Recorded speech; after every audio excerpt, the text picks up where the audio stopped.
Welcome to Thursday's edition of Big Blue Kickoff Live here on Giants.com, as well as the mobile app. He's Jonathan Casillas. I'm Lance Medow with you for the next 60 minutes. In multiple ways you can interact with us here on the program. You give us a ring, 201-939-4513. You could also hit us up on Twitter, hashtag Giants Chat. And a reminder, you can find the archive of this show and our entire podcast network on the Giants mobile app, podcast platforms everywhere, and at Giants.com/podcast. So we will be reviewing prospects from a pair of schools today. We'll also squeeze in your phone calls as we gear up for the start of the spring season for the New York Giants. Players will be back next week, so a lot to delve into. But, Jonathan, right off the top, let's get into Texas Tech, as they have one very intriguing pass rusher that we will dig deeper into. And we bring in Chris Level, Texas Tech sideline reporter on the Texas Tech Radio Network. He's also the publisher of RedRaidersports.com. Chris, you got Lance Medow, Jonathan Casillas here on Big Blue Kickoff Live. Hope all is well. Appreciate the time. How's everything on your end? Going good, man. Appreciate you guys having me on. Yeah, Tim DeRuyter, who's the defensive coordinator here, he coached your guy, Kayvon Thibodeau, last year, and he's got another one in Tyree Wilson this year. Absolutely. So who knows? He may have multiple connections before it's all said and done, Chris, with the New York Giants. So something tells me Tyree Wilson's going to go probably a bit higher than the 25th overall pick. And that's where I want to start, because I think, to me, one of the most attractive aspects of his game is his length. Just the fact that, I mean, this is a guy that can win off the edge. He could give offensive players real headaches because he has such lengthy reach. How much did that jump out to you from your time covering him? Yeah, he just looks different. I don't know any other way to phrase it. There's just not many guys on a football field that are 6'6", 6'7", and he's much closer to 6'7", and about 275 that move like he does. And he's got this presence about him. And I think that what was so impressive to me about him here is that he practices as hard as he plays. This isn't somebody that shows up on a Tuesday and takes a day off. No, he's hunting down a running back on a screenplay 30 yards down the field on a Tuesday afternoon, just like he is on a Saturday afternoon. And I think that goes a long way. And that's what that creates this presence about him with his teammates, because they're like, well, he's not taking a day off. I can't take one. But his range allows him to play inside and outside a bit. I think he's a better pass rusher than he is playing the run at this point in his career. But he's somebody you can move really all over the line, and he's going to cause a problem. And he's a wonderful human being too. And he walked on here, fellas. I mean, this is a guy that they got to walk on here for a semester out of A&M, and the rest, he's going to leave here a top 10 pick, I think. That's awesome. Look, I'm looking at the numbers, man. He's a huge human being, 6'6", 271, may even come in heavier. Sometimes the guys put a little bit extra on than they were at the combine or from their senior year. But, a guy that big, I question his bendability. How good can he bend? And that goes, you said he's a hard worker. My thing is, how is he off the field? When I'm talking about off the field, how is he in the weight room? How is he when you guys do mobility stuff and basically with the strength and conditioning coaches? How is that? Because as a guy like that big, he has physical tools, but even with the physical tools, it can be, a hindrance to you because he's so tall and he's so big, and you got guys that, the game's all about leverage, and, all these offensive linemen, they understand that very, very well. So how do you see him, kind of putting in that work off the field to help him bend a little bit better? Yeah, and he, I think because look, when you're projected to be kind of where he's picked, you're trying to find what's wrong with the guy, exactly. Not all the things that are right. You already know that. And does he play too high at times? Certainly. And I think he understands that. His hand placement at times, as far as weight room goes and like locker room, he's an alpha in that he doesn't say a whole lot at times, but when he does, everybody stops and listens, and he's gonna police the locker room. It's kind of what he did here, but it's a respect, and I think he's an extremely hard worker. I think it was very frustrating to him to go down with that foot injury and watch his team kind of have some success down the stretch, because he wanted to be a part of it, and he was still around the team when he should have checked out I mean, a lot of guys I'd say would have. They would have checked out and said, man, let me go get ready for this draft. We already know kind of where I'm going to be. I'm going to go do my thing. And he's been around here and around the team and around the facility so much, not just rehabbing, but sitting in meetings and all that, because he just genuinely likes it. And I think that goes a long way too. But being able to fix his mistakes and correct what ails him a bit, he's aware of it, and he's been told about it, and he's trying to fix it. Chris, we always talk about pass rushers in terms of their sacks, their ability to get after the quarterback. How about stopping the run? Where does he fare in that department?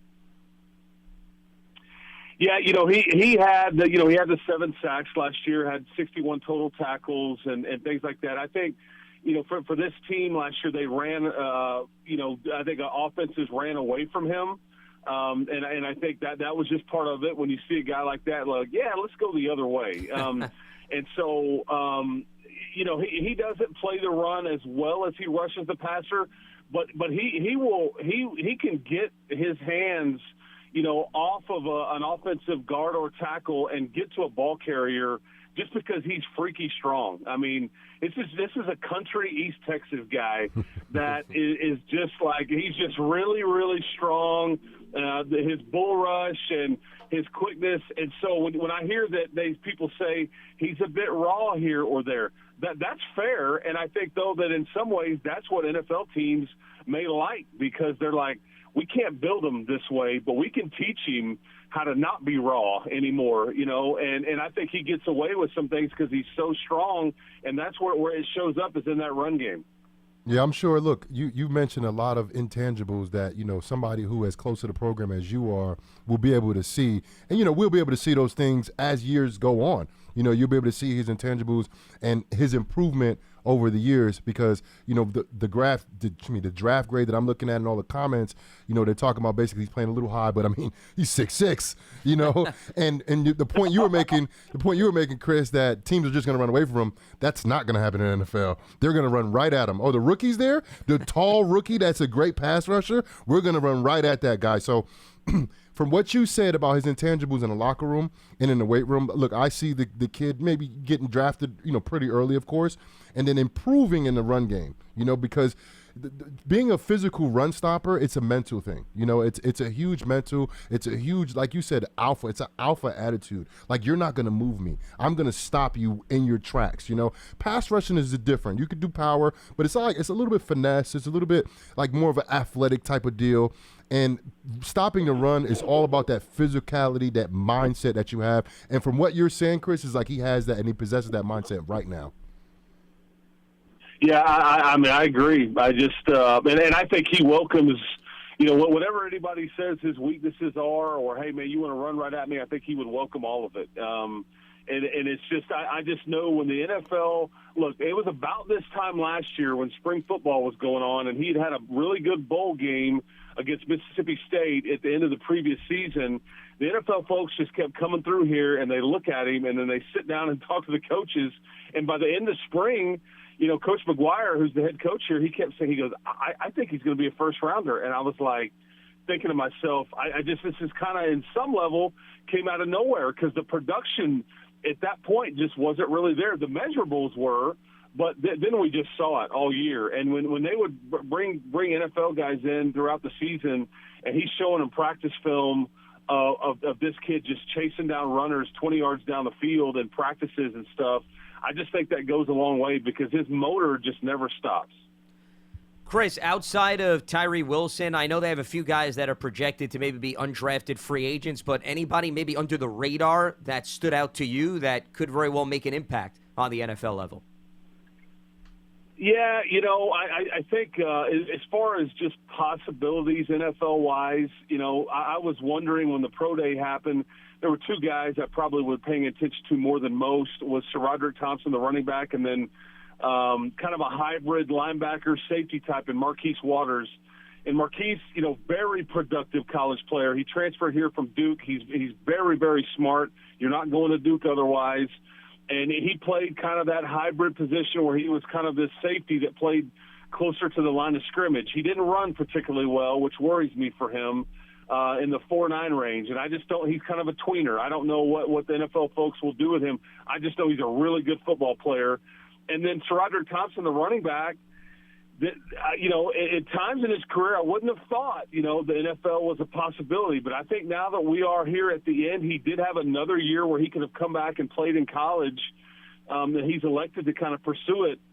I think he could have his name called. Running backs are devalued now. He could have his name called at the tail end of this draft, or certainly end up as an undrafted free agent. Third on the school's all-time list as far as touchdowns scored at 39. This is an extremely productive player. He's not, he doesn't have game-breaking speed, but he picks up the blitz well. He catches it out of the backfield well, and he's really good in between the tackles and just not going down at first contact, and he's always smiling. I just love being around the kid. He loves football. He loves his teammates. There's an intangible there, I think, with him that he just loves it. And the quick story I'll give you with him, he ends up at the Senior Bowl, but he wasn't originally supposed to go. He was kind of an alternate. Well, they call him on a Tuesday afternoon or evening of the Senior Bowl week, and somebody had gone down. So they call him. He's at practice Wednesday morning, and I think that he did it really, really well, especially catching it out of the backfield. And I think with that quick, sudden change that it's like, man, you didn't even know if you were going to be here. Then you show up and you're really doing well. I think the decision makers there really were wowed by him that week. And so I think he probably made himself some money that week being at the Senior Bowl in Mobile. Sure, and he had an opportunity to speak one-on-one, I'm sure, with several teams because that's the setup there at the Senior Bowl, so that doesn't hurt. There's no doubt about it. He has a knack for finding the end zone as you read off his total touchdowns over the course of his career. He is Chris Level, Texas Tech sideline reporter, publisher for RedRaidersSports.com. Chris, greatly appreciate the time and the insight and very much look forward to talking down the road. Thanks for coming on the program. Thanks, Chris. Hey, I appreciate you guys having me on. And tell Coach Smith, who coaches those running backs, I said hello. He spent some time here. He's a great human and a really good running backs coach. So appreciate you guys having me on. You got it.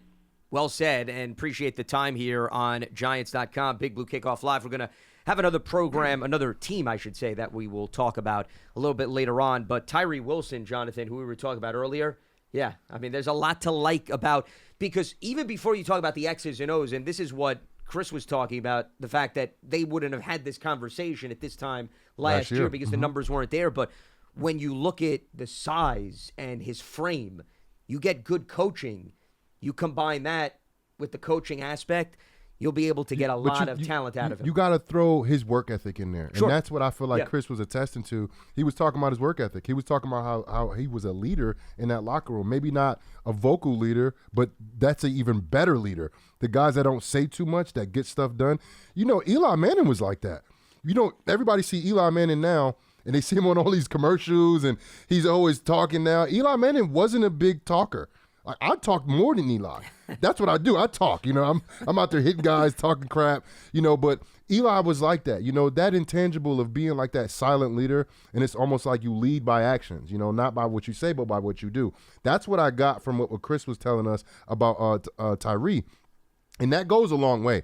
That means that if you get to the NFL, for what I've experienced, when you get to the NFL, look, you're going to see that you're not the biggest guy anymore. Yeah, he's 6'6", but there are linemen that are like offensive linemen in the NFL average 6'5", 6'6", so he's not going to be towering over too many people. Maybe on the defensive side, but not too many guys on the offensive side, especially the guys he's going to be going against. So he's going to meet guys that are bigger, stronger than him, probably that he's never, ever seen before in his career, that are more athletic than him, that are more technically sound than him, and he's going to get manhandled. He is. That's what happens to all rookies. Well, that's why he's going to need to adjust. So 100%. But from what he was telling me about just the intangibles off the field, his weight room acumen and everything that he's doing to basically better him as a football player, basically making him a better human being in general, I think that transfers over better than the physical aspect that he has, the physical presence that he has, because the intangibles was going to make you play 10, 11, 12 years in the NFL. Well, because to your point, you have to have the desire to want to do those things. Especially if, once again, you go from being the big fish in the small pond to all of a sudden being the small fish in the huge pond. And it happens very quickly. I mean, listen, you can attest to this. Kids dominate in high school, right? Then they get to college. All of a sudden, it's a rude awakening. Yep. It's no different than when you go from college to the pros. Yep. It's a huge jump, because at the end of the day, look, you got so many guys in college football. You know, Texas Tech playing in the Big 12. You know, there's is there still 12 teams there? I don't know. No, well, because the Big 12 back in the day it was actually 12 teams. Well, it's like the Big 10 as let's well. Let's not get into all of that stuff. It's like the humongous 16. It's just so many. It's just so many people. So many kids that are playing college ball, and then a select amount get to the NFL where you get to a team where you have a left tackle who's been playing for 12 years and never missed a start. Yep. And like, bro, you're not about to go there and do what you was just doing in the Big 12. Because he's seen and done it. He's seen every move that you think you're about to do to him. You know, you can stay up late at night. He still knows what you're doing. He's still the level of skill in the NFL from college. I think it might even a bigger jump from college to high school. You know, because these are the best players in the world, not the country, not the state of Texas, which is Texas got good football.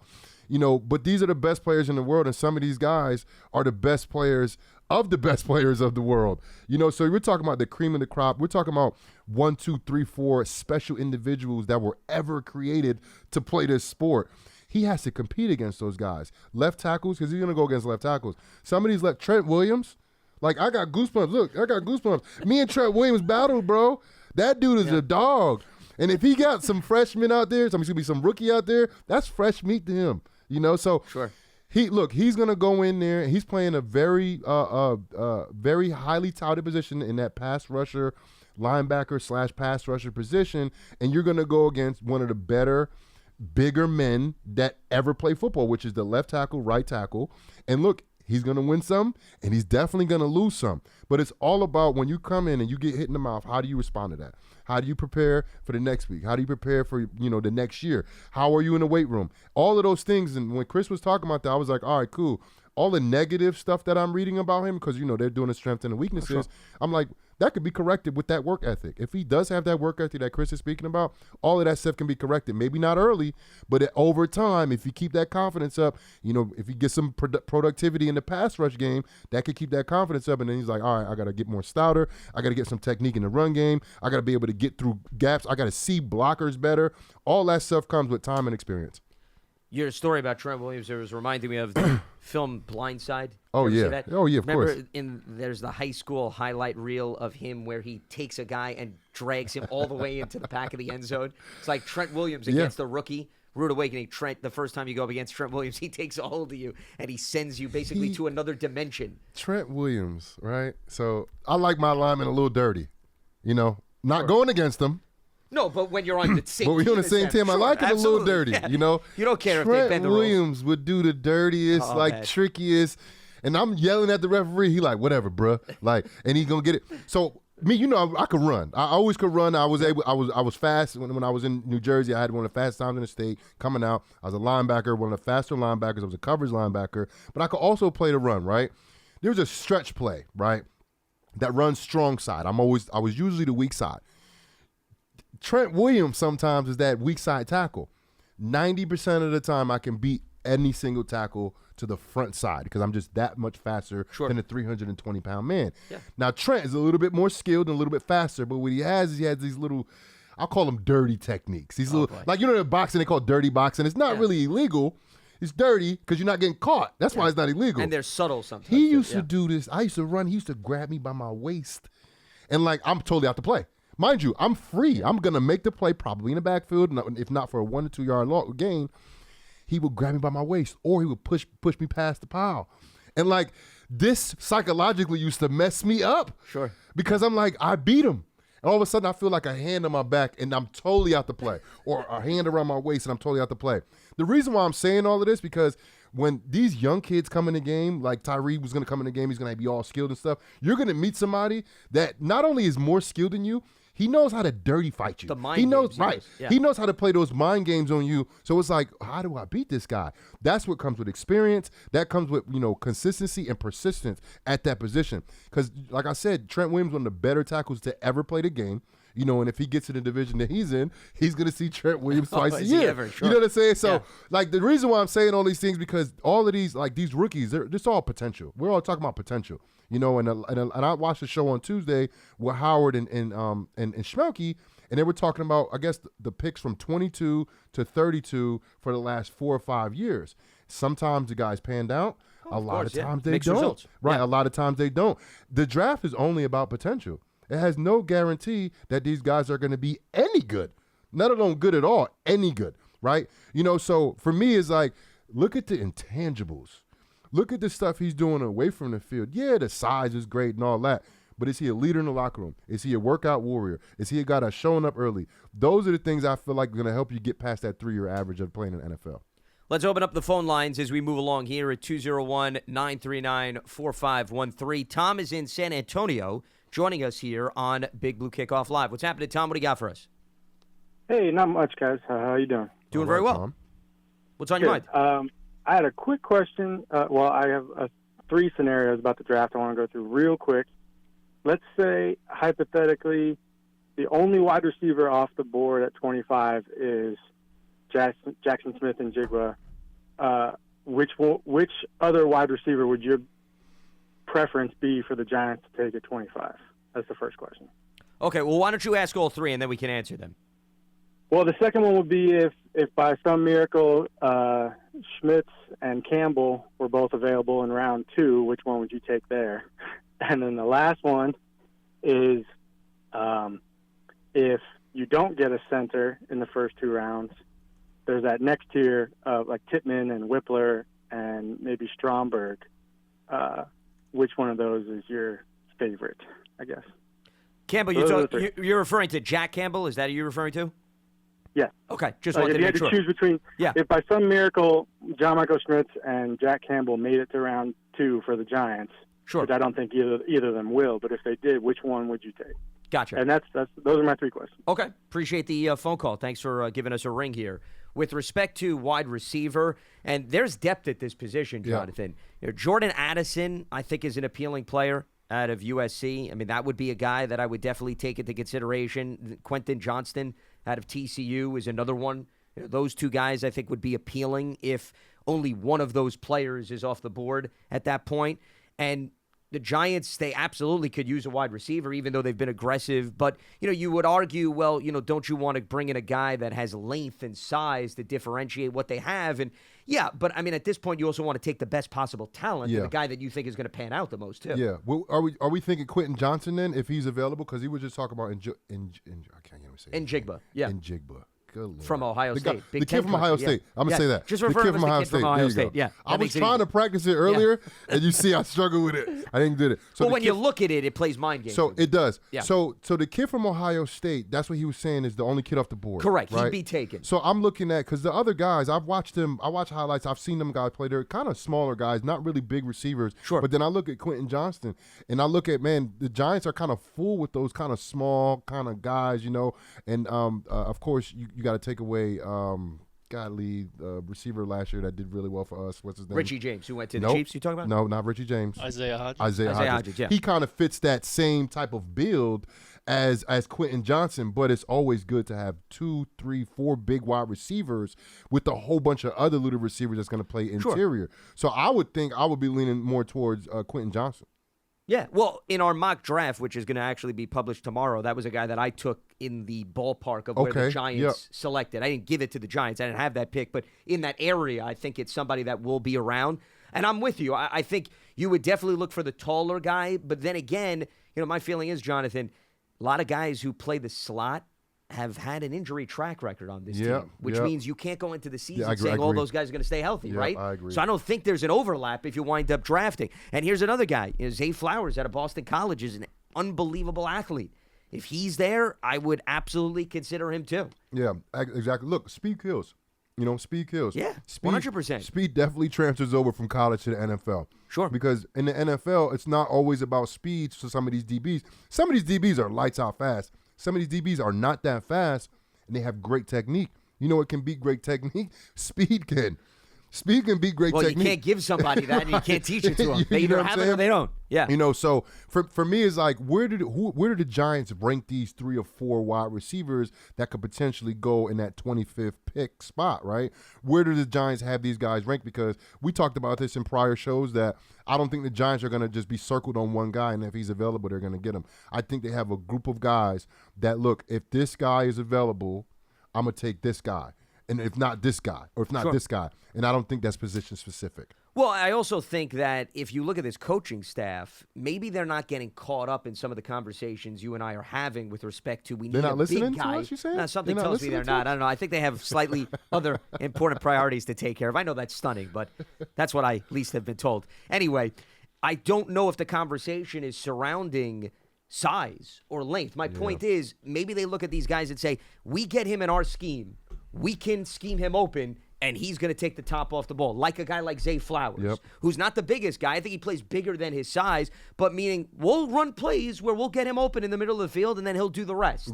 That, to me, may be more of the conversation that we need a 6'4" guy, big guy on to outside. throw deep down the field and win the jump balls. Because honestly, last year we didn't do that too much, and that's something that me and you talked about a lot, Lance. I'm like, we need to take more shots down the field, and the Giants really didn't do that. But when the Giants did find their rhythm in the passing game, it was those kind of over-the-middle type of routes, in those short to intermediate ranges, and that's why I feel like Daniel Jones flourished at. So I hear your point. You're making some good points here. Well, because I think also you look at Wan'Dale Robinson's coming back from injury. Okay, Sterling Shepard was brought back in the mix. We'll see how the roster plays out. But if you have Wan'Dale and you have another guy like a Flowers who I'm talking about, I mean, that's a lot of speed that you're telling the defense they need to do a better job containing.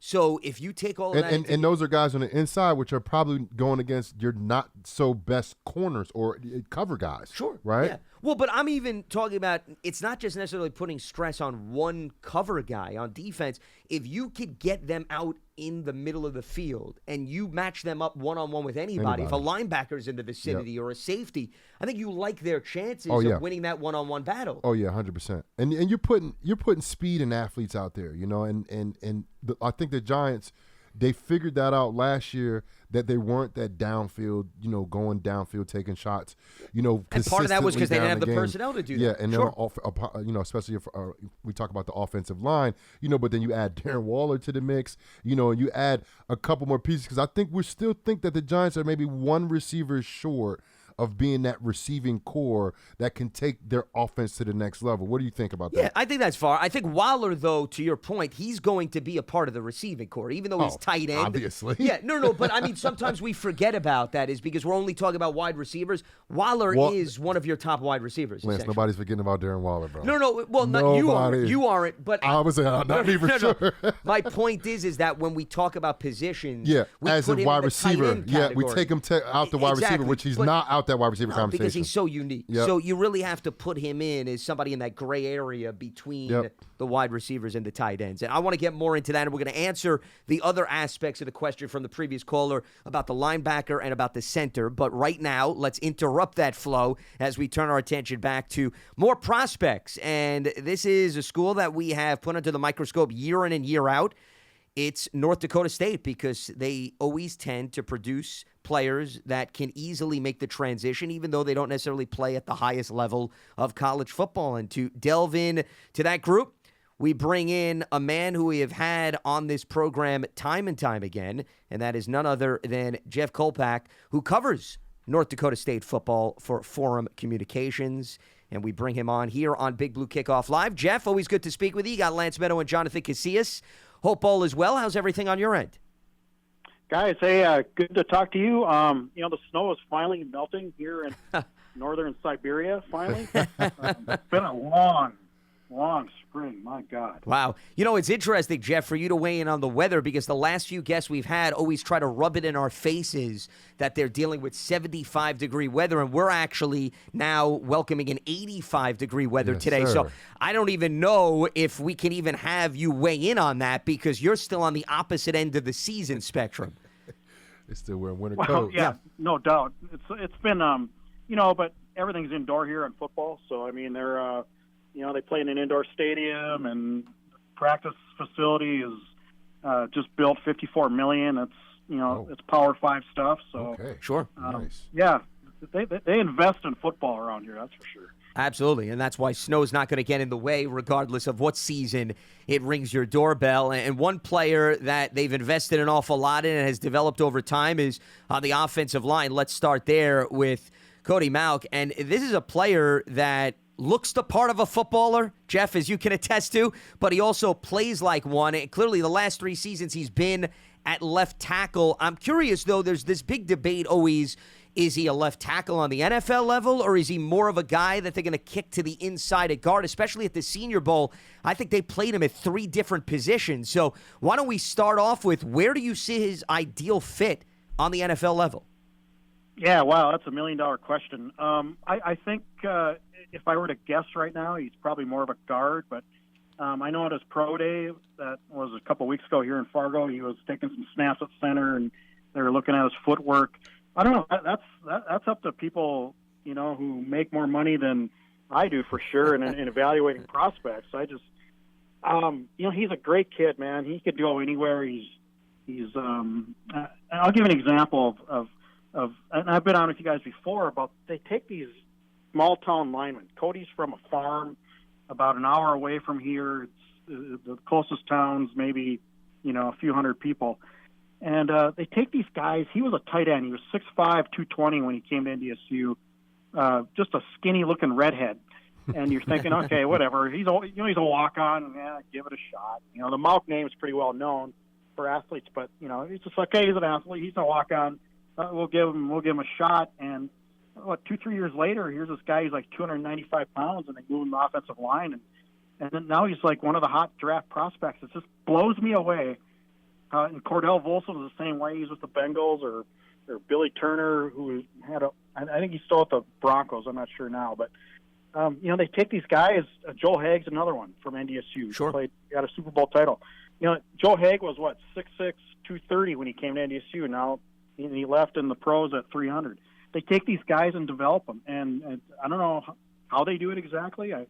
But they do it, and Cody Mauk's the latest. He's the latest in that line. I mean, it's been done before, and I have no doubt that he'll probably have a pretty good NFL career. You know what's funny too? Jonathan Casillas here. Look, I'm always on Instagram, right? Cody Mauk's been popping up on my Instagram feed for a very long time. They always show from like the beginning when he was first coming into college to the end, and he looks totally different. I mean, he might have had all his teeth in the beginning. He doesn't have all his teeth now, But he looks like a guy that, look, when you put on that much weight, you do that intentionally usually, especially when you're playing the whole time. Sometimes guys don't play and they put it on unintentionally, but he put it on intentionally, meaning he was able to, put that bulk and that mass on his body in a span of 3 to 4 years in the NFL. And look, when you're able to do that and you can keep your athleticism, that has your potential up high. But my thing is he going to be a work in progress, or is he going to be a guy that comes in and get drafted in the first 2 rounds and plays early, or is he going to be a guy that comes in and maybe have to sit out for a year because he's a little bit raw, he's a little bit new to the lineman position in general, and he probably got to put a little bit more weight on? What do you think? Well, he's 300. I don't know how much more weight you need. I mean, left tackles at that height, they're at least 300. You know what I mean? They're 310, 315, 320 at that height at 6'5". Because you got to go against some of these pass rushers. These guys are 300 pounds and they're able to push you back. These are the greatest athletes in the world. We're talking about these pass rushers. Yeah, I mean, I don't know. Probably. I mean, there might be certainly adjustments going from FCS to that level, but I think he did okay in the Senior Bowl. Obviously, they got pretty good reviews, and so going up against the FBS defensive lineman that he did, I think the general impression from everybody on Twitter, Twitter is the god disciple that we all go to now. I think the Twitter, all the Twitter NFL guys, all the prognosticators had a pretty good review of him. To me, it's hard on offensive linemen. You really got to know what you're looking for. I mean, you got to be somebody who's, been really into the details. It's easy to see if a quarterback is a good, right? He throws a great ball, or a running back makes some great moves. That's easy to the average eye. But I don't know to the average eye on evaluating offensive linemen. I'm out of that game, man. I don't know. I'm 5'6". I never played the offensive line, so I don't know.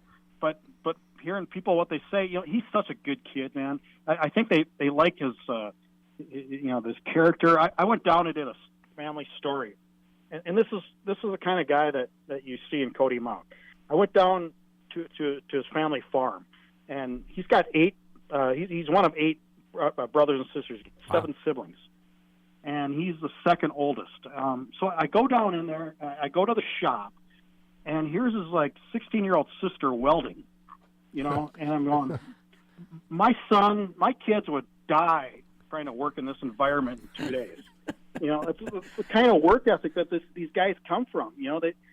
They think nothing of, and nothing's going to faze them. I just don't think that the situation since the Senior Bowl, since the All-Star game or the Combine, it just didn't seem too big for him. I think he went through that with the same mentality that he did going through an FCS season. The moment wasn't too big for him, and I think that's a big deal too mentally.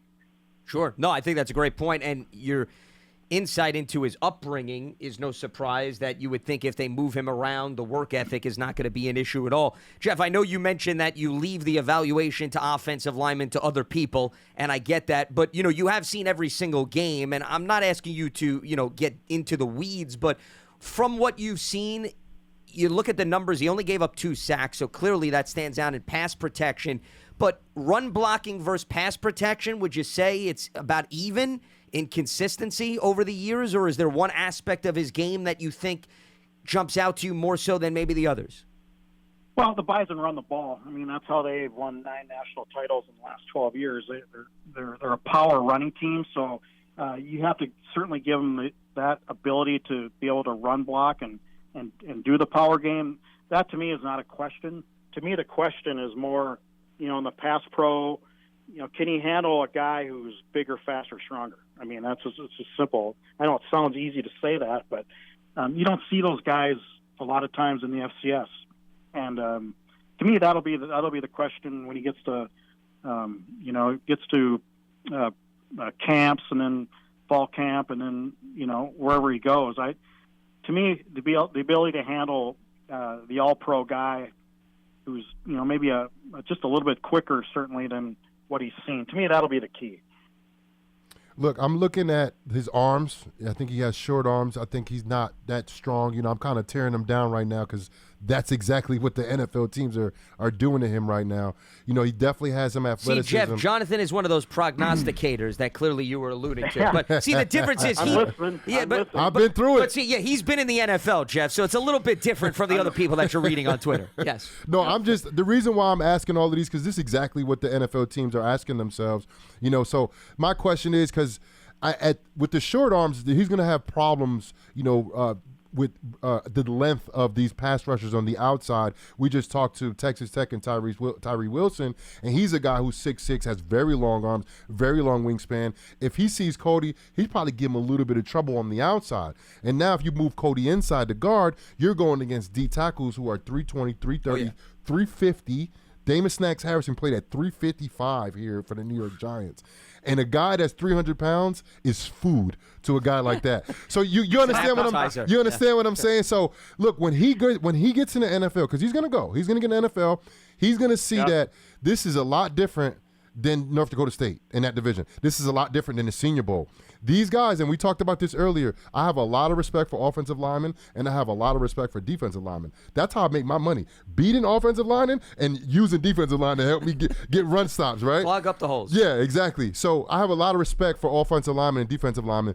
But, again, we talked about this earlier with the other call, the intangibles. That's what I'm hearing from him. I'm hearing the work ethic from when he was a child. So I don't see him not having success. I just see it might take a little bit of while. It might take a little bit of time for him to have that success, which I think everybody's kind of projecting him to have, because if you're getting, projected to be first 2 rounds, possibly late first round pick, that's a guy we think that's going to play a while in the NFL. So maybe look for him to struggle a little early, maybe even only in training camp.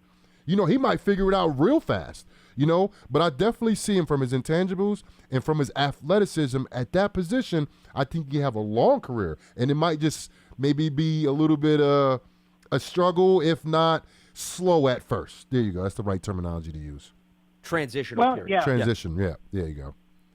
Jonathan, you have him as a free agent pickup right now. I sort of No, sir, not at all. I look at the talent and I look at the size, but then I hear about the work ethic.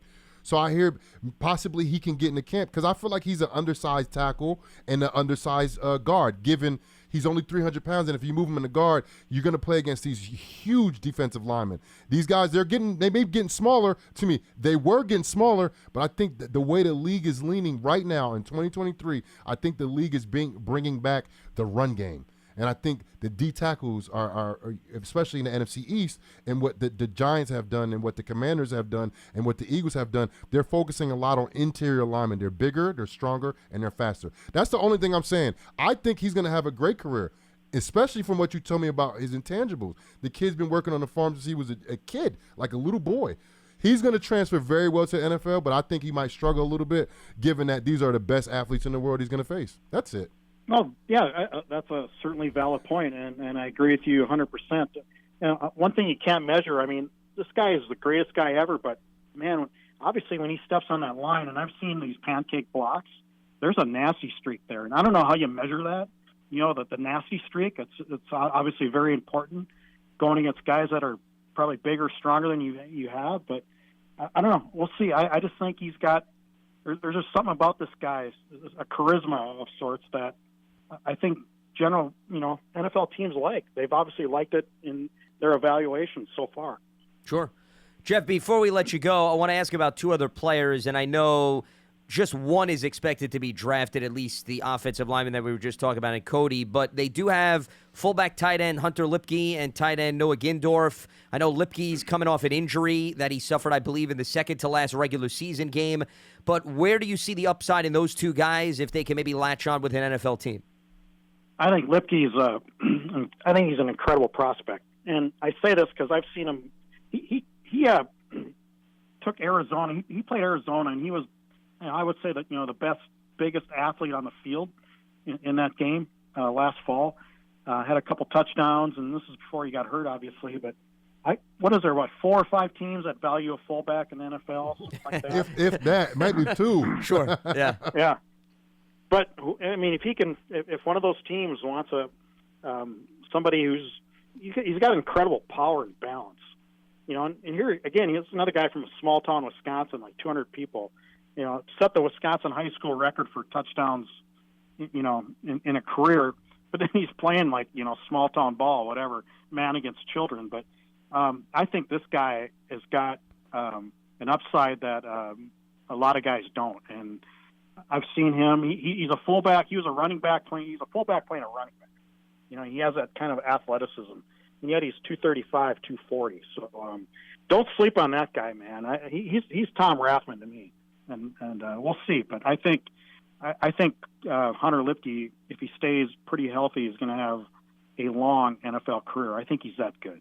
Well, it seems like if Kyle Shanahan could get his hands on him in San Francisco, he probably would be, Jeff, an ideal fit because they got Kyle Juszczyk, who also is that jack-of-all-trades type of fullback. So, I mean, that seems to match what you're describing there.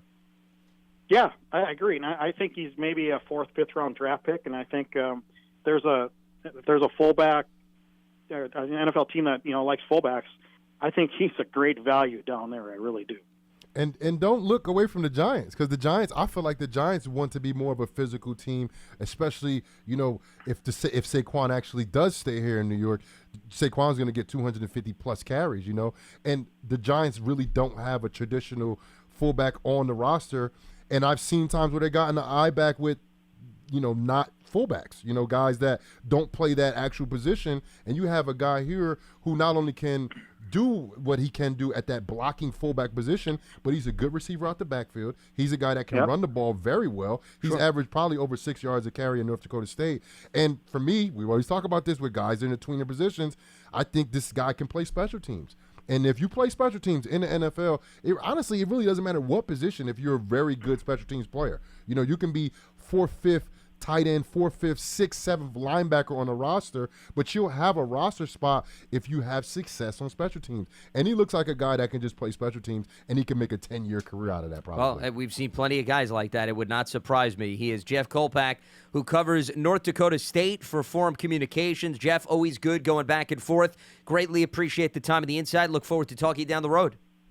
Anytime, guys. Have a good day. You as well. Jeff. So Jeff Kolpack weighing in on NDSU, Cody Mauch specifically, obviously, is the player to watch, unless, of course, they're listening to Jonathan's analysis and perhaps some of his question marks on the interior. But Hunter Lipke, to me, is a player. Unfortunately, he was dealing with injuries late this season, but there's always room for guys that could wear many different hats in the NFL. 201-939-4513 is the telephone number as we move forward here on Thursday's edition of BBKL. A few reminders before we get back to the phone lines. You can check out the Giants Huddle podcast on the Giants app, giants.com/podcasts, as we have a variety of interviews leading up to the draft, and we'll have even more following the draft. Giants fans, take your fandom to the next level with a season ticket membership. Stay connected to the club all year round, not just on game days. Memberships are now available for the 2023 season. To learn more about all the exclusive member benefits, visit giants.com/tickets. Limited inventory is available. Giants TV, it's the official connected TV streaming app. Giants TV brings you original video content and game highlights on demand and direct to Big Blue fans. Giants TV is free. It's on Apple TV, Roku, Amazon Fire TV, as well as the Giants mobile app. All right, let's reopen up the phone lines as we move forward here. We check in with Spenny in Connecticut, joining us on BBKL. What's happening, Spenny? What you got for us? Hey, can you guys hear? I got you. Hear you loud and clear. Yep. What's on your mind? I just wanted to make a couple of comments. Yeah, I'm a longtime fan. I was a usher at Yale. I had some talent in football when I was a kid, but I had a heart murmur. They wouldn't let me play. Then I got in the Marine Corps, and I really found out I had some talent. But I wanted to make a comment on the Super Bowl. I did not see Reddick beat that right tackle one time. And I think that's going to be a big issue this year. And I love that kid, Neil. Jeez, I'd have him over my house for dinner. Okay. But I was wondering if you guys could make a comment on that, you know? Because I think the team is pretty solid. I really do. What are you saying? What are you asking? What are you saying? Like, exactly? I wanted to see if you could make a comment on that. If the Giants had a backup plan for him. I know he's a rookie.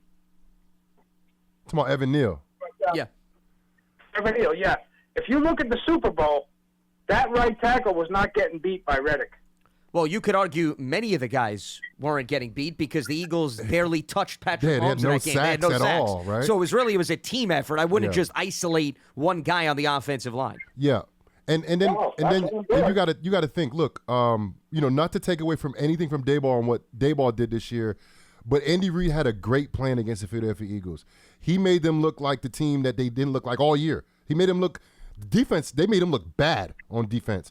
I didn't see that all year from them at all. So he had a great plan, and then you got one of the better quarterbacks. The best quarterback in the NFL.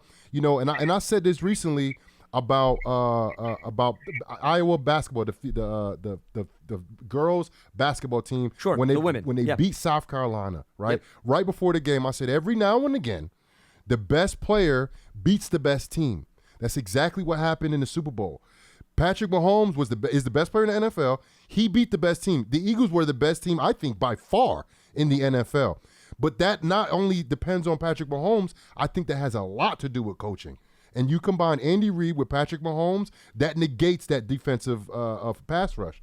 And I think that's exactly what you saw. I don't think it was, Evan Neal versus the right tackle from the Chiefs, and he held up better than him. I think it was an overall coaching assignment. Yep. And then what made Tom Brady successful for so long is that he got the ball out quick, got the ball out really quick, and the scheme, the way you would scheme things is that you wouldn't have him taking 5-7 step drops. He'll be getting that ball out really quickly, and then he'll do the check down game as well. So it has a lot to do with, it's not just that right tackle or that position and that defensive end. It has a lot to do with scheme, also quarterback play, and then basically what is the overall scheme of the offense against that defense? You understand what I'm saying? Well, they ran the ball effectively, too, which helps 100%. in pass protection. I mean, they averaged over 6 yards per carry. But to get back to your question, Spenny, the backup plan, I mean, they have guys on the depth chart on the offensive line, but they're going to do everything in their power to make sure Evan Neal stays healthy right and tackle starts. This year. Yeah, yes. I mean, they're not threatening to bench him because maybe he has some ups and downs. I would not look at it from that perspective. Oh, no, I respect your opinion totally. I just wanted to state what I saw. Sure. And I love the show. I love all the callers and all the hosts. And I hope to call more when I retire. All right, Spenny. No doubt, man. You Great got it. observation, Appreciate too. the phone call. Yeah, it was a good observation, but I'm with you. Like, the Giants are not going to go away from Evan Neal. Like, No, not at all. They're at least going to give him another year. At least another year. And if he stays healthy, I think he's going to be successful. Maybe he's not going to be what Andrew Thomas did last year. And remember, Thomas had his ups and downs early in his career, too. Especially his first year. You know, so I expect big improvement by him. I expect him to be healthy, and I expect him to have a totally different year. And that's going to help our pass game tremendously. Yeah, plus, I mean, look at it from this standpoint. How does a young guy, and you could weigh in on this, how does he learn and develop? By playing. By playing. Not just sitting him on the sideline so he can watch another guy. You're going to have to throw him out there, and yes, there's a challenge within this division. But that's exactly what I was talking about with Cody Mauch, right? There's going to be growing pains. He might get beat early in his career, but I think a lot with Evan Neal had to do with his injury, with his knee injury, trying to anchor at that size against guys, at that athleticism, that explosiveness, that size, length, and speed. It's almost impossible to do that, and I think that's what we saw because it was times where I feel like his leg just kind of gave out on him. Sure. It wasn't really that he wasn't strong enough. I feel like his leg wasn't strong enough. But I could be wrong. We'll see. We're going to see this year, and I think if he has a healthy year, we're going to really see what he's made. I don't think last year was a great measuring stick on where he's at because he was hurt. Yeah. Well, I think you can't overlook that. Right. That's a very valid point. When guys are in and out of the lineup, especially in their first year, the sample size all of a sudden shrinks. Here's the positive, though, for Evan Neal, unlike Andrew Thomas. He's got, I think, a consistent player right next to him in Mark Lewinsky. Whereas think about all the left guards, Jonathan, that Andrew Thomas has had to play next to. And while we can say, all right, well, hey, he still needs to handle his own business, there's no doubt about it, but the communication level is key on the offensive line.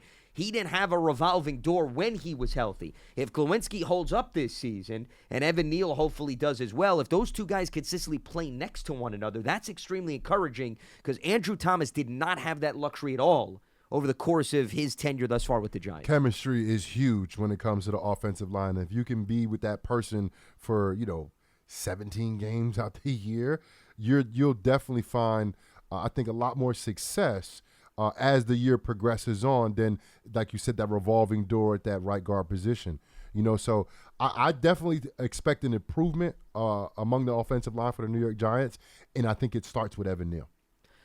It starts really with the whole unit, I would say. Yeah. I wouldn't necessarily isolate one guy, but you do want to see a jump, just like you saw with Andrew Thomas. But remember, Jonathan, what's going to define this season, too, is the interior of that offensive line. Yep. Somebody new is going to be at center because the guy that played the majority of the games in John Feliciano, he's no longer here.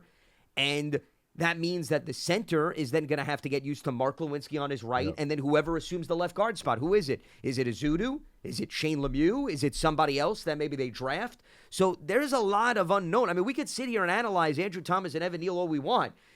You're going to tell me the opposition is just going to attack those two guys on the edge? I mean, something tells me they're going to make sure that they put those other guys on the interior to the challenge as well. So you have to take that into consideration. Yeah, I definitely that's something I think to watch, especially in those first two rounds. What does the Giants do in terms of picks? Are they going to try to go offensive lineman, or are they going to go skill position? They're going to go DB, or maybe they go linebacker. I don't know, you know. So it's going to be very interesting. I'm going to be watching the draft, very open-minded to see what the Giants do. There haven't been, for me, it's a hit or miss. I think Schmelke and Howard? I'm so bad. I'm so terrible. I know Howard. I know him. I talked to him. I love Howard. I was just watching the show earlier. The name just escaped Howard me. is that forgettable. No, he is so not. It's okay. He's a Don't big, worry. that's I will a big remind man. him. I will remind him. That's a big man. I don't back down from anybody. I will gladly remind him for you, Jonathan. Not a problem. No, but Yes. it's just, it's so like up in the air, like I was undrafted. The chances of me making a team was small to none, and I ended up playing 9 years, let alone make a team. Sure. Then I remember there was a guy from LSU that got drafted in the third round.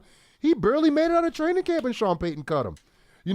It's really hard to pick these kids because that's what they are. They're kids, even though they're men, but they're kids compared to these grown men in the NFL. These are kids coming out. Their mindset is not the same. Some of these guys are 3 to 5 years removed from high school, right? That means they're only been on their home for 3 to 5 years, right? They've been paying bills.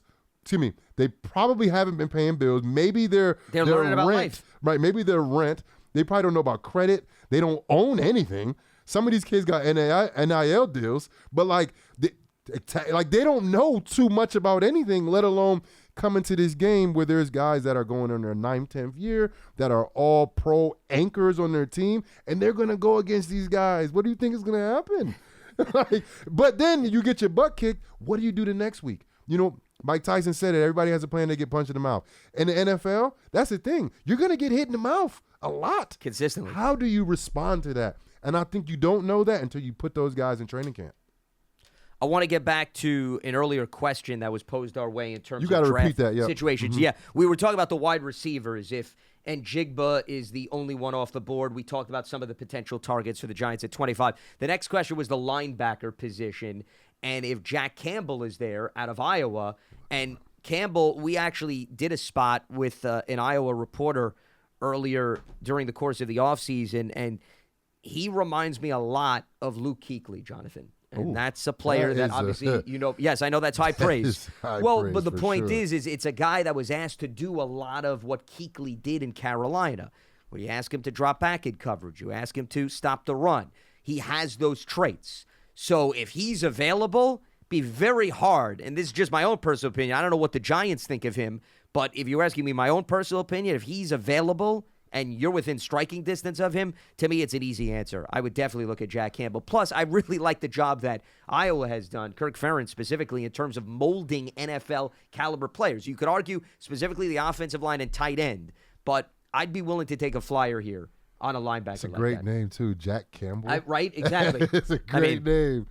Look, we got Okereke. I think he's a tremendous player in space. Jack Campbell, I'm looking at his measure, was a bigger guy, not probably as fast, and he's probably more of a run stopper. What do the Giants need in the middle? The Giants need run stoppers. You know, you can't really take away from, guys that are they have a knack of playing in the box, a knack for playing between tackle and tackle. I don't know if you remember the name, Jasper Brinkley. Sure. Oh, yeah. Jasper Brinkley was about 6'3", maybe 255 pounds.